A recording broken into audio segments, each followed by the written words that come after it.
Hello po ulit sa inyo guys. Welcome back po sa ating channel. Proceed naman po tayo sa ating tips and guides para bukas po Sunday, May 9. Ang ating tinatawag na Swertres or 3D Lotto hearing.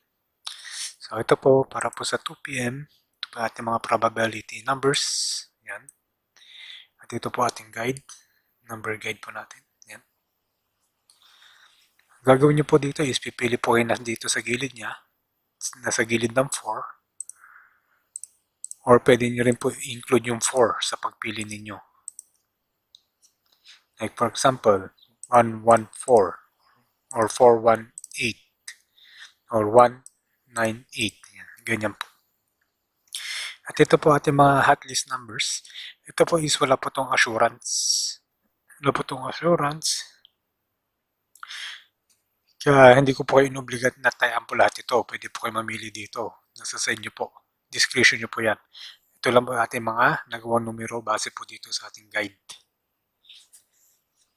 So, pwede rin po kayo gumawa ng numero nyo dito. So, palaking ko po, screenshot nyo po.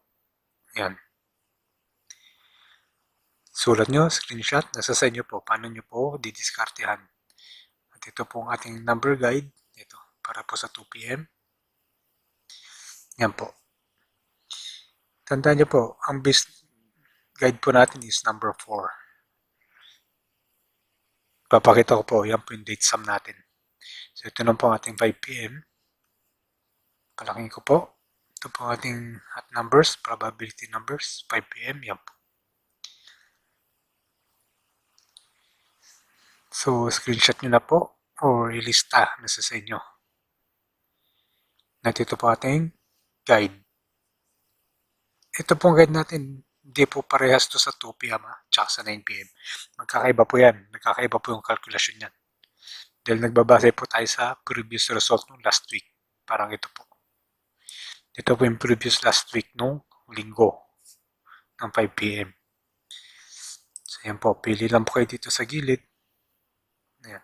For example, 407, 424, 724, or 410. Ganyan po. In any direction po to. Pataas, pababa. Kahit T-shape, L-shape. Ganun po. At ito po ating 9 p.m. Palaking pa natin. Ito po ating mga hot numbers. So, yan po. Dinadamihan ko po kasi ito para may mga choices po kayo. Kung ano po nakukutuban yung numero. Kung wala po kayo nakukutuban dito, may duda po kayo, dito naman po kayo sa kabila mamili. Ito. Kayo po gagawa dyan. Kayo po mag-generate ng number nyo dito. Tulad po ito, ang base po natin, 4. So, pipili po kayo dito sa labas ng 4 or pipili po kayo sa loob ng 4. Yan po. So, ito po ating Excel file. Ito po ating Excel program. Yan, palaking ko po. Tulad po sinabi ko, nag-iba po yung kalkulasyon yan. Kasi ang base po natin, yun sa mga previous result noong last week. So, yan po. Ito po ang database natin. Yan. Dito po lahat yan nakakalculate po yan, nakaformula po yan. So, 2 p.m. Yan po. Ating 5 p.m. at 9 p.m. Diyan po nagpumula lahat yung na-generate natin yung numbers. Diyan po tayo nagbabase. So, yan po. Ang date sum po kasi 5 plus 9, 14. So, tinanggal po natin yung 1. Iiwan po natin yung second digit. At yan po magiging base sum niya. On natin date sum.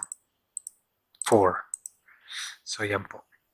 So, balik ulit po tayo sa ating PowerPoint. Ito po yung 2 p.m.